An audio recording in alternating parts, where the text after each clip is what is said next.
HighCon series. Morning children. So we have completed the previous lesson in the last class and now we have to start a new lesson and that is maps or guides. So in the previous class we have seen the salient features of a globe.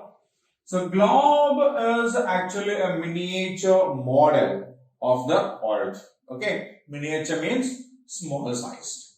So it's a real model of the earth. It is in almost the exact shape of the earth. Just like the earth.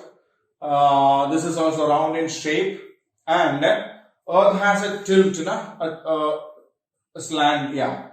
Same way the globe also has a tilt and it is fixed on the stand with that tilt, isn't it? It is fixed on the stand with that tilt. Then it also can be rotated on its axis. We can turn it on its axis. It has all the imaginary lines that we draw on the earth, like equator is there, Tropic of Cancer, Tropic of Capricorn, Arctic Circle, Antarctic Circle, polar belts, then the meridians. So all major latitudes and longitudes are marked on this particular globe. All the physical features also, wherever we have land areas, we can find the land areas on that. The entire water content like the seas, oceans and all are represented on that. So, when we compare with the size or the shape of the earth, and locating the exact places in relation with that of the earth, then globe cannot be replaced with anything else. Because globe is nothing else but an exact smaller representation of the earth we have. Okay, but globe has many problems or disadvantages, or we say shortcomings. Okay, even though globe exactly represents the earth, it has some shortcomings. First of all, we can find only the major information over there.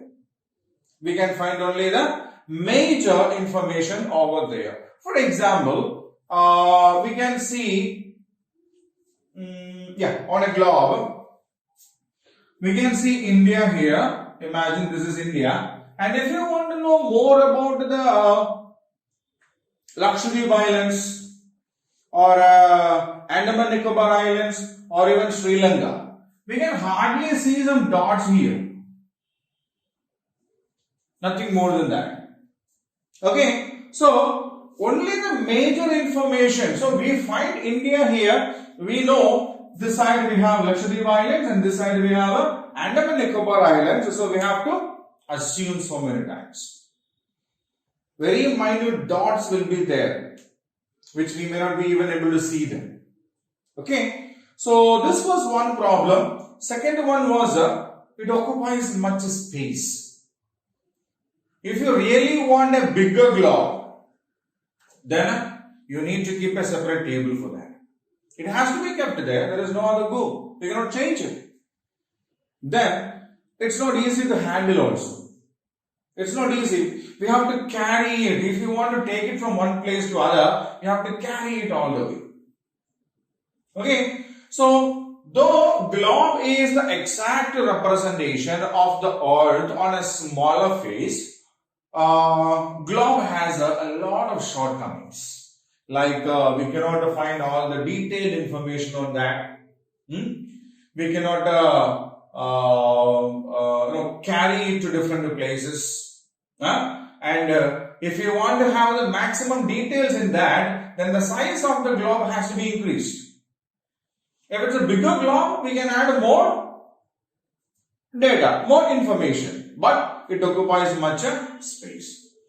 So this was one of the major problems that we had when we developed the globes, right? And this actually gave way to another thing called maps.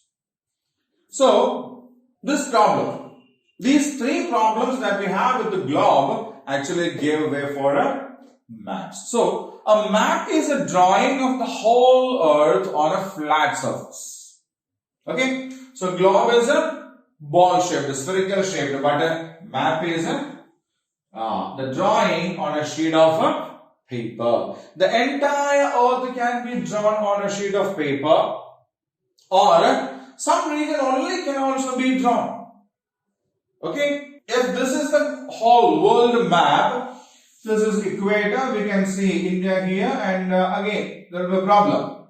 But if we draw only the map of India, then we will have the details. But is that possible with the globe? Can we make a globe with only India in that?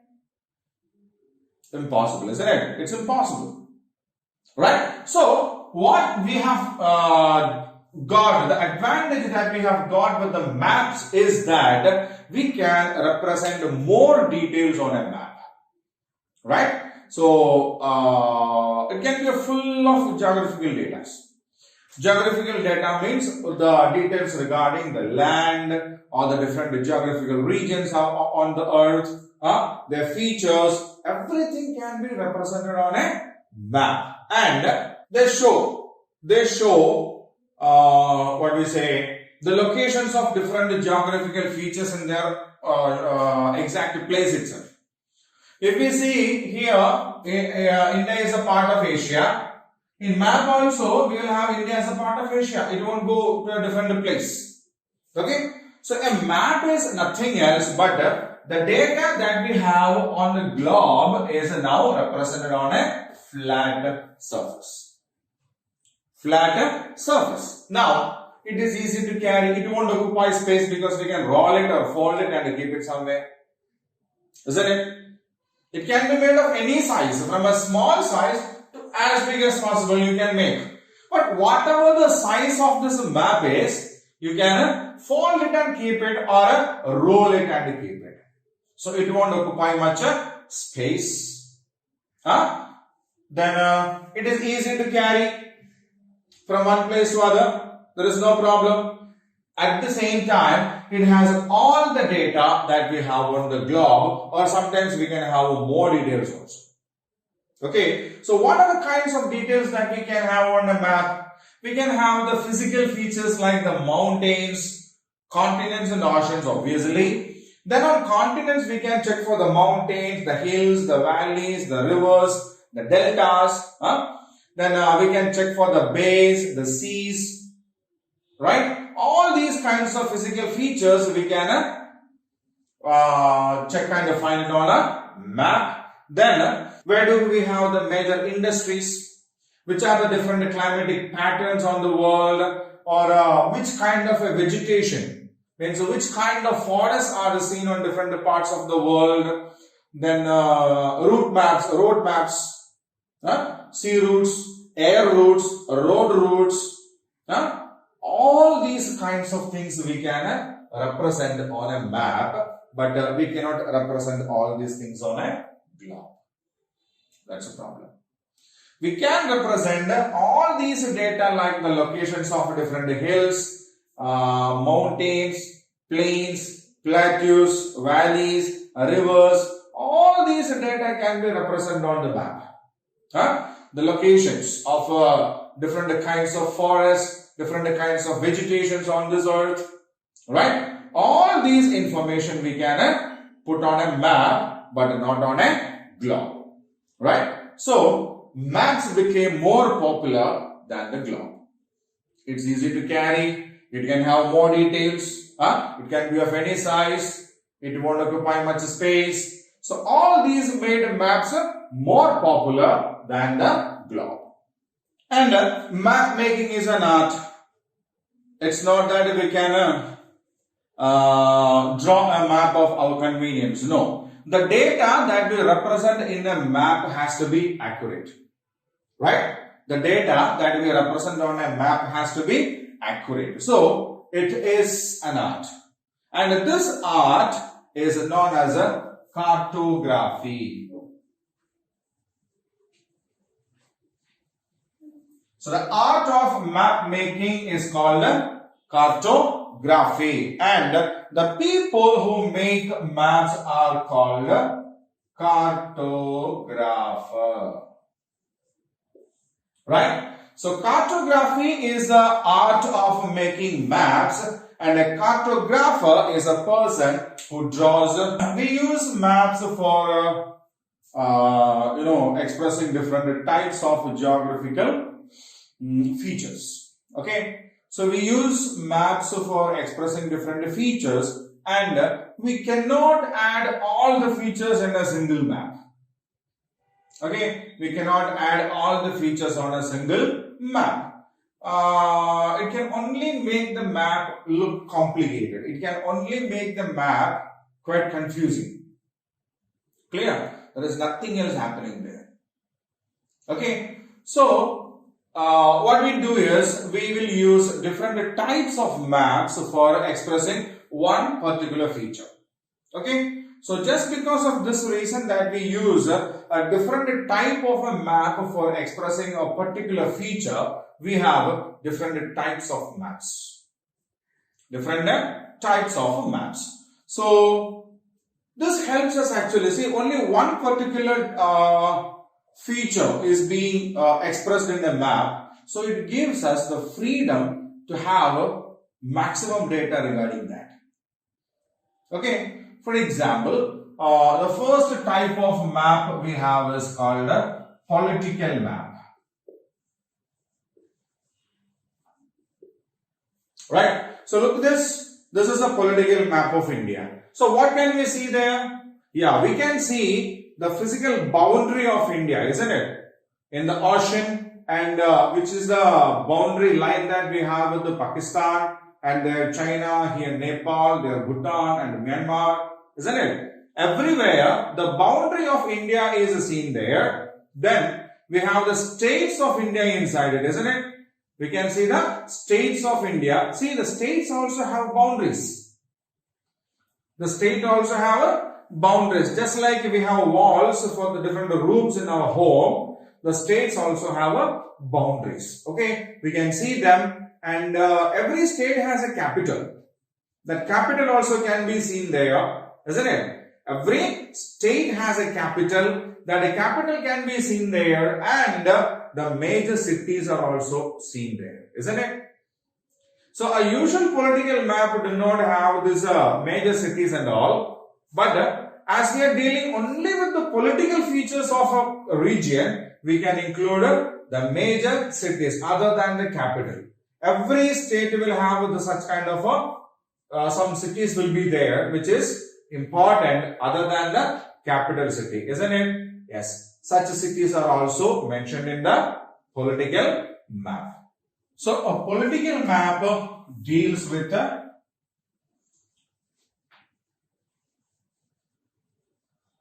boundaries, states, capitals, and other important cities of a region. Right? Now, the second one is called physical map. Physical map. See, this is a physical map of India. So what can we see on that? Yeah, we can see the mountains, the hills, the valleys, the plains, the plateaus, the coastal regions, rivers, deltas, isn't it? Yeah. So a physical map of a region actually deals with the physical features of that region. So where we have got the hills, and we can even check which is a higher regions, even the hills itself, which are the lower ones, the mountains, the plains, the plateaus, the desert regions. Okay. So these kinds of physical features are expressed in a physical map, right? And this map is also called a relief map. Physical map is also called a relief map. They deals with the physical features like mountains, hills, plains, plateau, then rivers, deserts, then deltas, etc. Okay, so a physical map deals with the physical features of a region like mountains, hills, plains, plateaus, rivers, valleys, deltas, deserts, etc. Now, another type of map is called a climate map. It is called a climatic.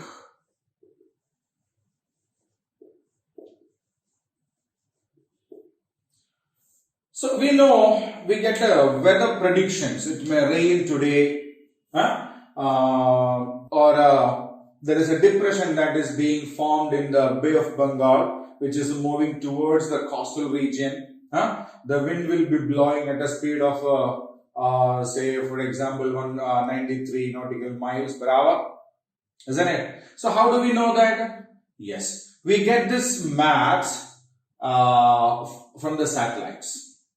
Okay, so they check the formation of the clouds, the positions of these clouds, and the movement of the clouds in different regions also. So look at this. So this is a climate map. This is a climate map in which we can see the movements and the formations of different clouds. Okay, so these maps will be taken continuously using satellites.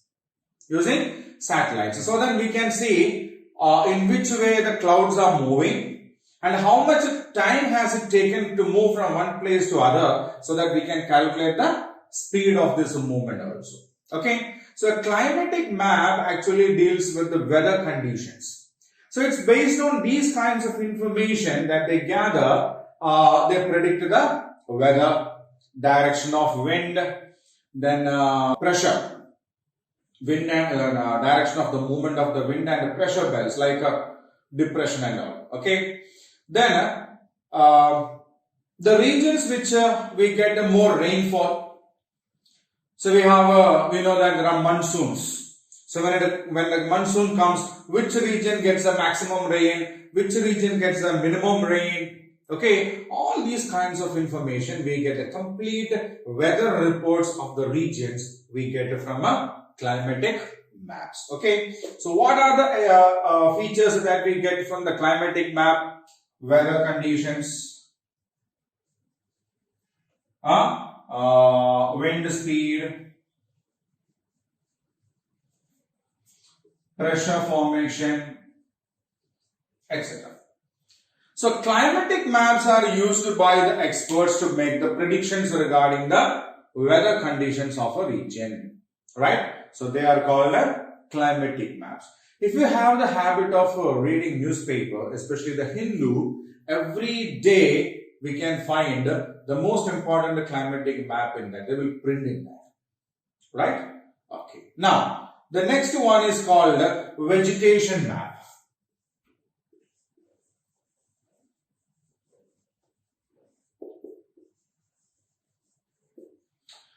Vegetation actually means plant growth. Okay, we know deserts are there where there are no plants. Plains are there where we have got grassland kind of stuff. Hilly regions are there which have got thick forest covers are there, isn't it? So the plant growth differs from region to region. Some regions will have a thick plant growth like dense forest and all. Some regions will not have any plant growth at all like the deserts, right? So vegetation map actually deals with where in a particular region we can find this kind of vegetations. See, this is a vegetation map of India. So the color variations in that shows which are the forests, which are plain land areas where farming and such kind of activities are happening, which are the meadows, the grassland areas, right? So this is a vegetation map which shows the distribution of plant growth across the country, right? So they deal with the locations of forests, meadows. Meadow means grasslands. Okay. So such a kind of information we get from a vegetation map. Then population map.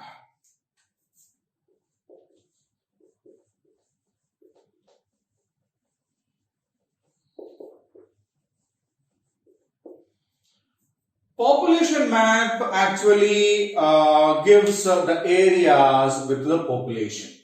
See, if we check the towns and cities, they have a more population, and if we check the villages, they have a less population, isn't it? So, population varies from region to region. When we check the metropolitan cities like Mumbai, Chennai, Hyderabad, Calcutta, Delhi, it's densely populated. It's very high. The population is very high. But when we go to villages, yeah, the number of people are very less. See, this is a population map of India. Okay, so where there are more people, more population, it have got thick dots, isn't it? And where there are very less population, small, some scattered dots kinds of things are seen there, isn't it? Yes. So this is a population map which shows the distribution of a population in India. The distribution of a population in India. Which regions of India are thickly populated by the people and which regions of India are less populated by the people. So the distribution of people over the regions or area is given in a population map. Right? So what does a population map deal with? The population map deals with the distribution of a population. The distribution of a population. Then we have an economic map.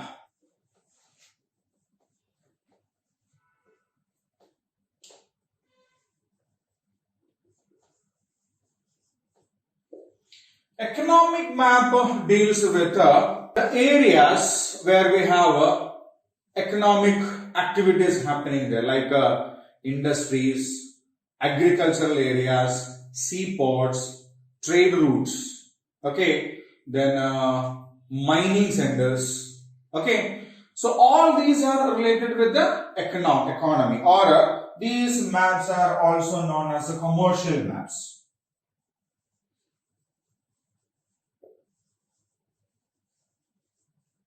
Means they deal with the most important business activities of the region. So which are the areas where we have different kinds of industries? Okay, which are the areas where we grow a certain kind of crops? Like for example, if we want to say the regions where we have rice growing in India. Rice is not grown throughout India. Some regions are there which are very famous for rice. Some regions are famous for sugarcane. Some regions are famous for wheat. Okay, almost all the agricultural products have this issue. Okay, then industries. Where do we have shipbuilding industries? Where do we have iron and steel industries? Where do we have automobile industries? Okay, so all these are business activities of production and sales. Then trade routes. Trade routes. Trade routes means, yeah, the major routes through which we carry a lot of these kinds of goods that are produced. Seaports, from where most of these are exported. So these kinds of commercial production and distribution are shown in a economical or a commercial map. See, in this map, we can see the major port regions are there. Major port regions are there. Then we have the industrial units also in this map. Okay, it's clumsy. It looks clumsy because all industries are mixed up in that. The mines, the industries, the routes. Okay, but when we want to study a particular item, for example, if we want to study only the coal mines in India, then we will go for a separate map for coal mining. But that comes under economic or a commercial map. Okay, so an economic map or a commercial map deals with industries, agricultural production,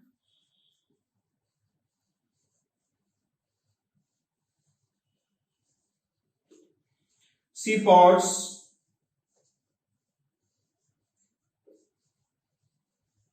trade routes, etc. Okay. So these are some of the major types of maps we have. Okay. There are still plenty of maps are there, but some major different types of maps that we need to know. Okay. The first is a political map, which deals with the boundaries, states, capitals and cities of a region. Then we have a physical map, which deals with the physical features of a region like mountains, hills, plains, plateaus, rivers, deserts, deltas, etc. It's also known as the relief map. Third is called a climatic map, which deals with the different features which can affect the weather conditions, wind speed, pressure belts, etc. Then vegetation map is the fourth one, which deals with the distribution of forests, grasslands, meadows, plains, etc. Population map is the fifth one, which shows with the distribution of population, which regions of a part of an area is thickly populated and which are less populated. Then we have a economic map, which deals with the industries, agricultural productions, seaports, trade routes, etc. Okay, so all these maps are useful for different people, and the major problem with the globe is that we cannot have a separate globes for this.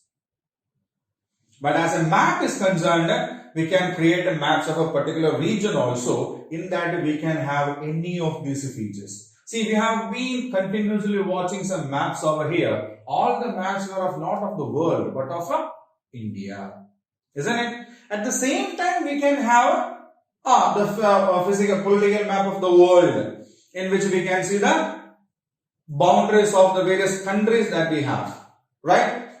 Physical map, which are the major mountains throughout the world, major rivers, major hills, plains, plateaus, islands, all the features on this earth will be on that. Climate map, we can have it of the entire world, right? Vegetation map, the distribution of forests, grasslands and all throughout the world. Okay, population map, we already have it, right? Economic map, major industrial regions in the world. We cannot go for each and every in that because we need a larger map for that, right? So these are the different types of maps that we have. Alright, okay. So now we have seen different types of maps, and now how to read the maps. How to read the maps means what? Yeah, how to understand a map. See, we cannot write the entire features or the descriptions on the map, isn't it? It's a diagrammatic representation. So the place with the different features are drawn on a sheet of paper. So if you have to tell this is a particular thing, then we need to use something over there. We cannot write each and every details over there. Okay. So we use signs, symbols, colors, etc. Okay. We use different kinds of signs, different kinds of symbols and different colors to convey what we want to say through the map. Okay, and for example, if we take a country, the country has a capital, isn't it? A country has a capital. So we use a square dot for the capital of the country. Okay, a square dot is used for the capital of a country. Then every state has capital. Every state has its capital. To mention the capital of states, we use a circle, a dark circle.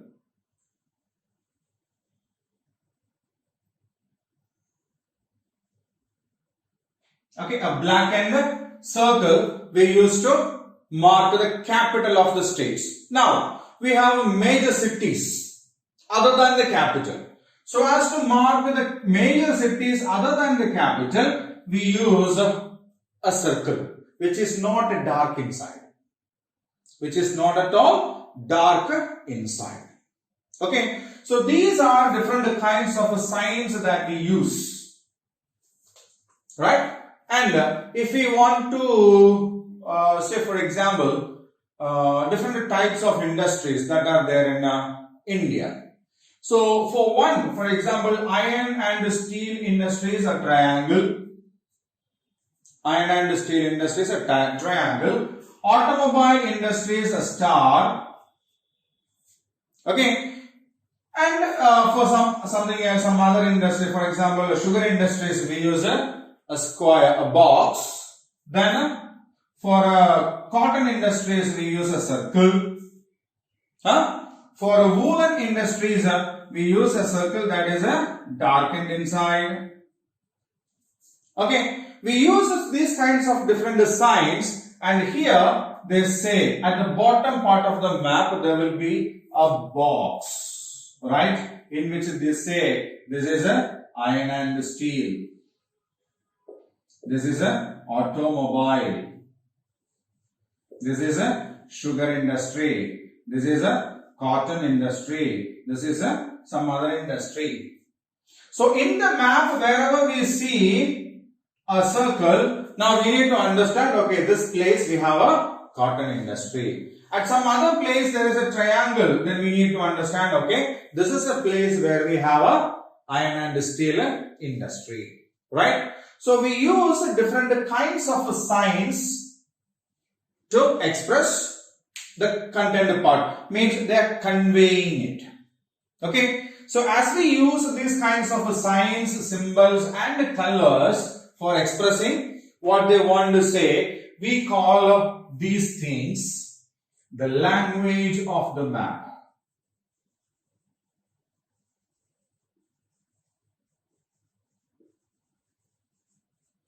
So what do we call the language of the map? The signs, symbols and colors that we use in a map to express some features that is being represented in that is called the language of a map, right? So we use these signs, symbols and colors to read and understand the content that is there in the map. Okay, and that is why they are called the language of the map, and they are the guidelines to read and understand the map. So understanding these kinds of signs, symbols and colors in a map is very, very important, right? And now we will analyze some of these in detail, and in that the most important one to understand a map is directions.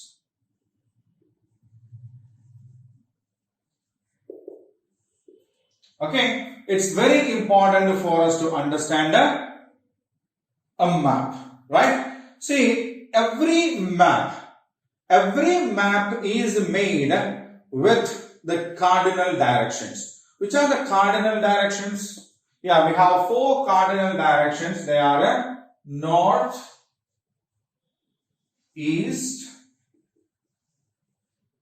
south and the west, isn't it? Okay. So every map is made based on these 4 directions. It's north, east, south and west. Okay. On map, if we check any map, you can see a symbol like this with an arrow here saying N. Okay. If not, only an arrow mark with an N. If not, only an arrowhead will be used. N. Okay. Every map is usually made with this marking. Either a cross with an arrow on the top mentioning N, or simply an upward arrow mentioning N, or simply an arrowhead mentioning N. What does this N mean? Yes, N means nothing else but north. Means what? If you have a map in your hand and if they say this is N, now we need to understand this part of this is the northern side. That is to the north.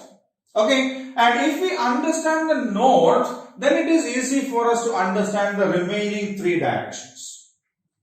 Okay, if we get in which way the northern direction is, it's quite easy for us to understand the remaining four directions, isn't it? If this is the north, the direction to its right is the east. Okay, and if I say stand like this, then this is my right. That is not the way. We need to face the arrow mark.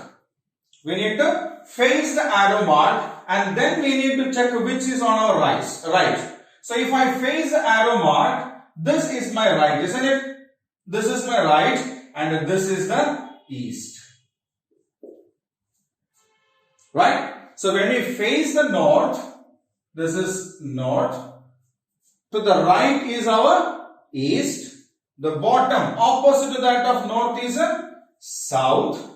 And when we face the north, the left hand side is the west. Isn't it? So if we know the north, then it is easy for us to understand the remaining three sides of it. Right? So this line that we see in the map is called the north line. So what do you mean by the north line? The line that shows the northern direction of a map is called the north line. Okay? A line or an arrow mark that shows the northern side of a map, the northern direction of a map is called the north line. Okay, so if we know the north line, then it is possible for us to understand which way the northern direction is. And if we understand the northern direction, then it is easy for us to understand the remaining three directions are. Isn't it? Yes. Now, the second is subdirections.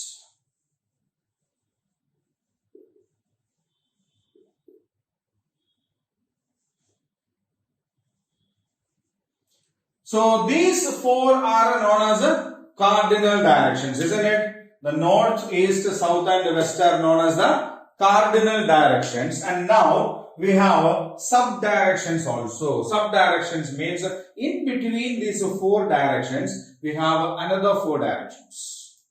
Okay, this is 1, this is 2, this is 3, this is 4. Okay, so other than the four directions we have four sub-directions in between these four, north, east, south and west. So the direction that is in between the north and east is called northeast. Okay, the direction that is in between the north and east is called the northeastern direction. The direction in between the east and the south is called the southeastern direction, right? One in between the south and west is called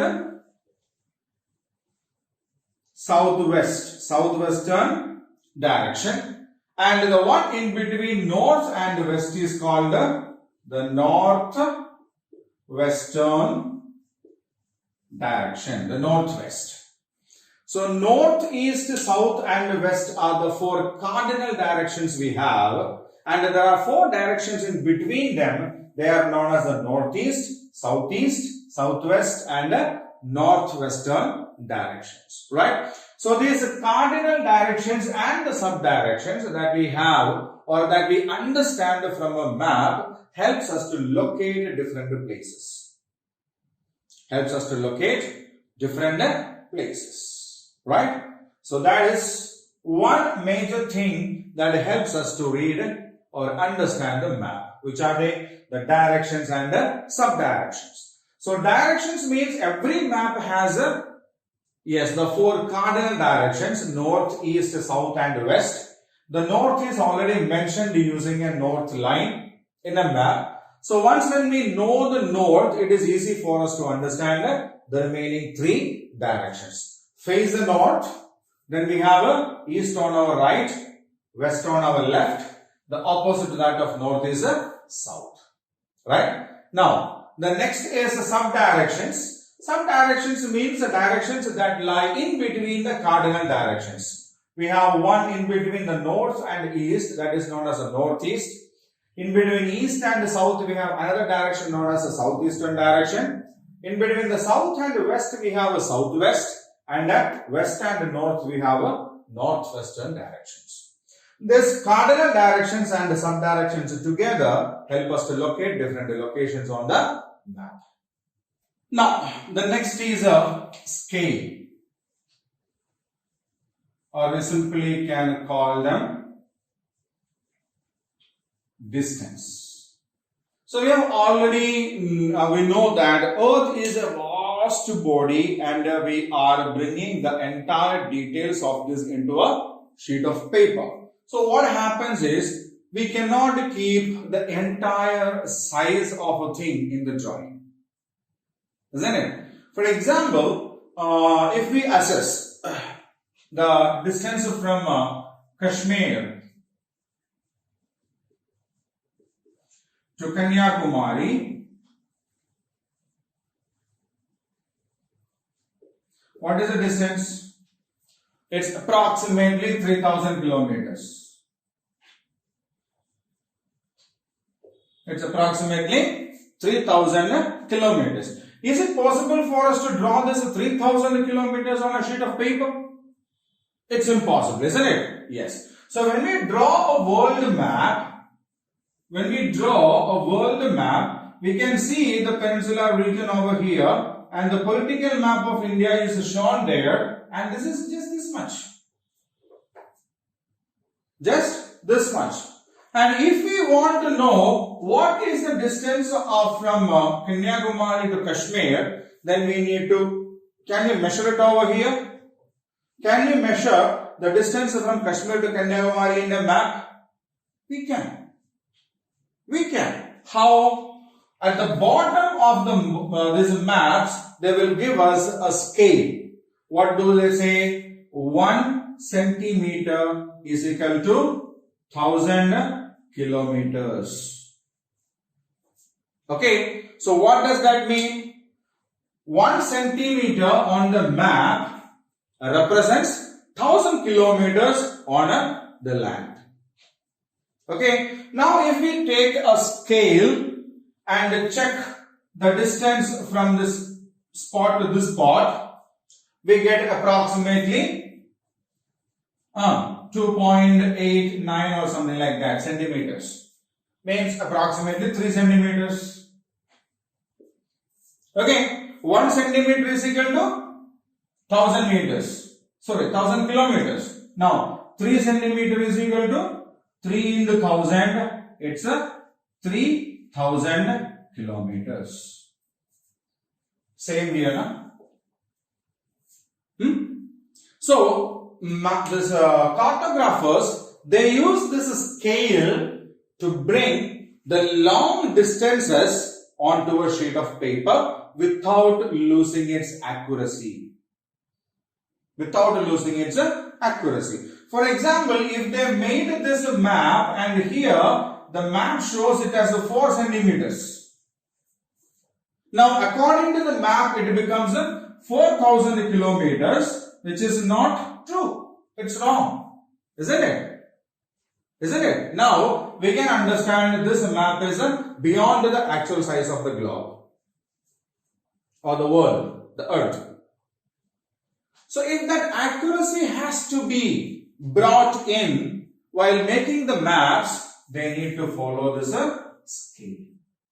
Right? So, cartographers usually follow the scale to bring in what? Yeah, the entire distance that is available on this earth onto a sheet of paper.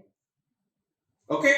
So now distance or scale is a rational measurement.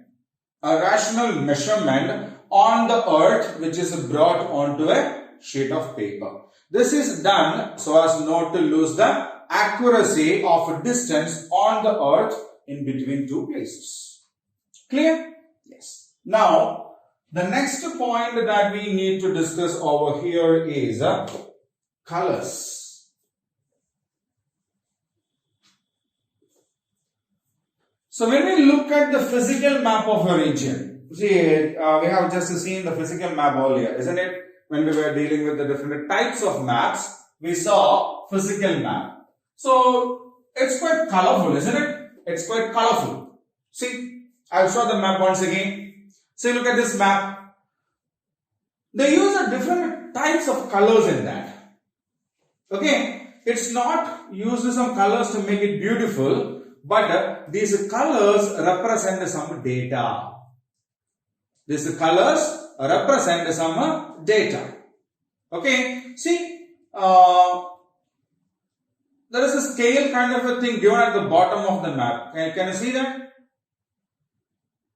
Okay, now look at that. I've enlarged that data for you. See, the dark brown color shows a distance from the sea level. Okay, height of a region from the sea level is expressed using these colors. Right? Height of a region from the sea level. Sea level is shown in blue color. Sea level is shown in blue color. Which blue color? Yes, a pale, light blue color. Okay, that blue color is actually showing the sea level. And from sea level, based on the increase of its height, the color also changes. Isn't it? Yeah, so the plain regions are in green color. The plateaus are shown in yellow-brown color. Hills are in a light brownish color. The northern mountain regions are in a dark brown color. Is it that? No. See the ocean there? Blue represents water. There also there are different shades. So it means from the sea level, above the sea level we use different colors. Below the sea level means based on the depth of the oceans or the water body, again there will be changes in the color pattern. Light blue means shallow waters, means it's not that very deep. Dark blue colors very deep.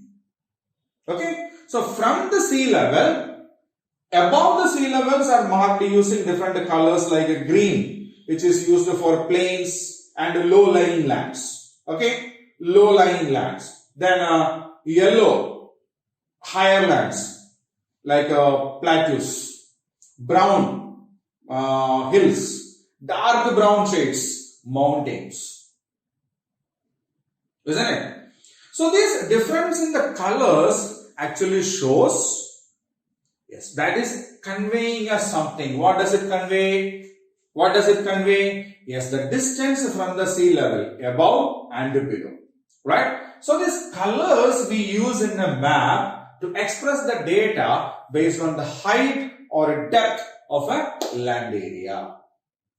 Okay? So do not try to take it in such a way that they are using different colors so that the maps look beautiful. No. See, rivers are mentioned in blue lines. Isn't it? So this color scheme, we call it a color scheme.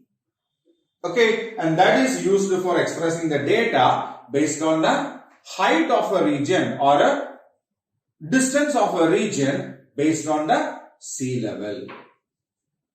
Okay, so the next is the signs and the symbols that we use in the map to read it.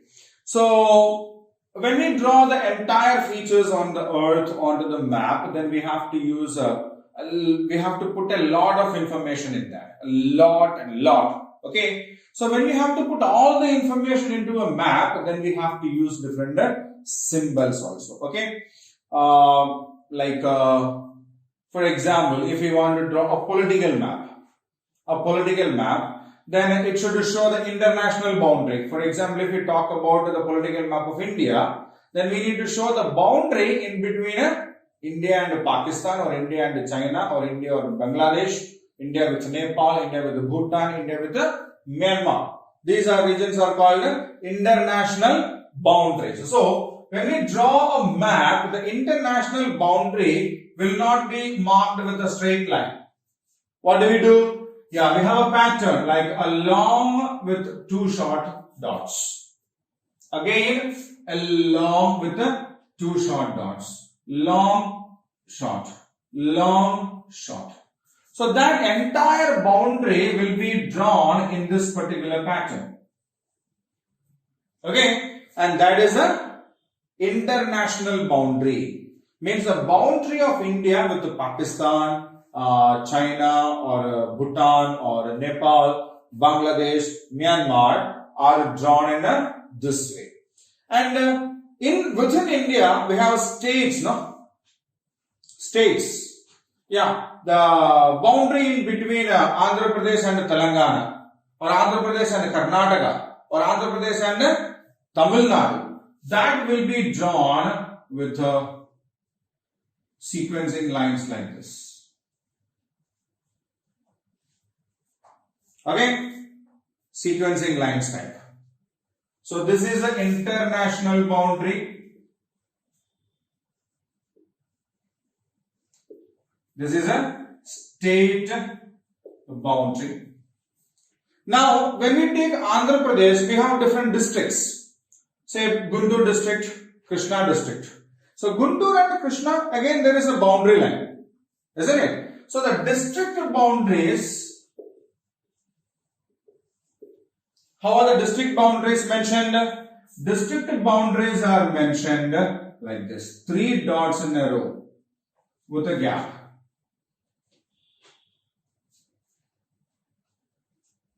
Okay. 3 dots in a row with a gap in between shows that is a district boundary. Again, tehsils are there, or village boundaries are there. If we want to mark the village boundaries also, then what do? 1, 2, 3, 1, 2, 3. Okay, 3 dots with a gap, 3 dots again, then a gap. Again 1, 2, 3, 1, 2, 3. Oh, sorry. 1, 2, 3. Again a gap. 1, 2, 3, 1, 2, 3.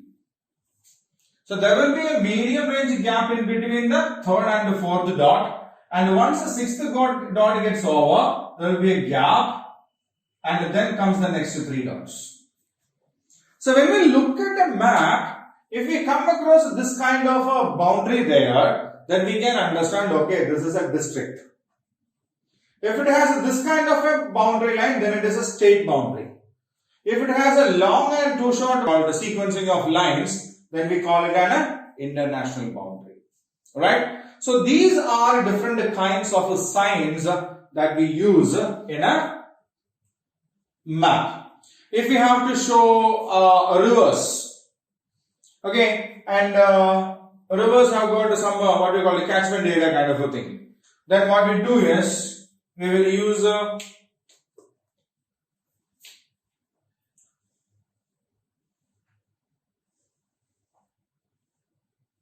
it goes like that. Okay, or if there is no catchment area, then only a blue line. If there is a stream, rivers are big, isn't it? Streams are comparatively narrow, and then we show it like this with an arrow mark. Okay, so all these are different kinds of symbols that we use in the map to express what we exactly want to express. Okay, the different religious or places of worships are there. So we use different signs for symbols for a church, for a mosque, for a temple. Then where there are dams, there is a different symbol that we use. Okay, so now I will show you the diagram in which we have got many of these important symbols that we use in the map. Right? I'll show you the important symbols that we use in the map, and we need to learn about these kinds of signs, symbols and color patterns that we use in the map so as to understand a map completely. Right?